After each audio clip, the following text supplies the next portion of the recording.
नमस्कार मु डॉक्टर संभव मिश्र आज आउ एक इनफॉर्मेटिव वीडियो रे आपण मानक स्वागत जनाऊँच।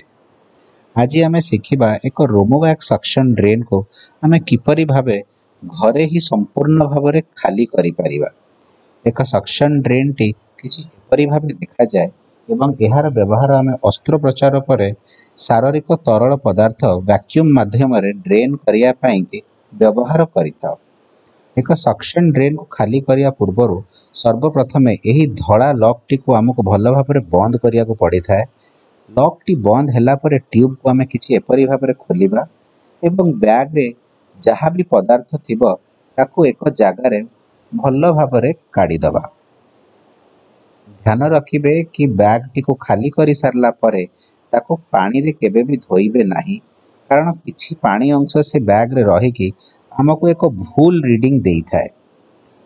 बैग टी भल भाव में खाली करि सारिला परे आमे ताको एमिति चापिकी तार सक्शन टी मेंटेन करिबा और ट्यूब को टाइट रे लगेई दबा।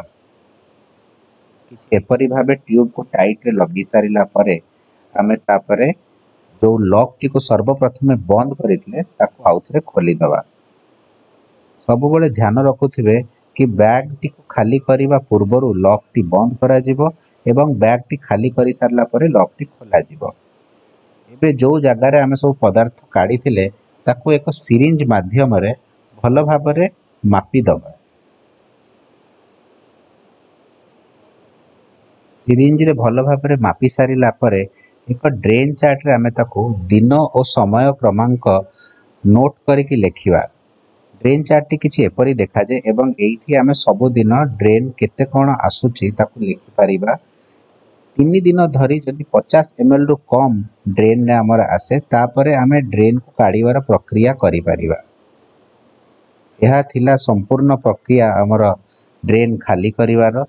मु धन्यवाद दबाकू चाहूँगी सुनील कुमार अग्रवाल सर एवं संपूर्ण सर्जिकल ऑन्कोलॉजी टीम रे जी मते एही वीडियो आपण मानक संगे शेयर करिवारे सहाय्य करले। पुणी देखा हबो आउ एक एमती इन्फॉर्मेटिव वीडियो संगे। नमस्कार, धन्यवाद।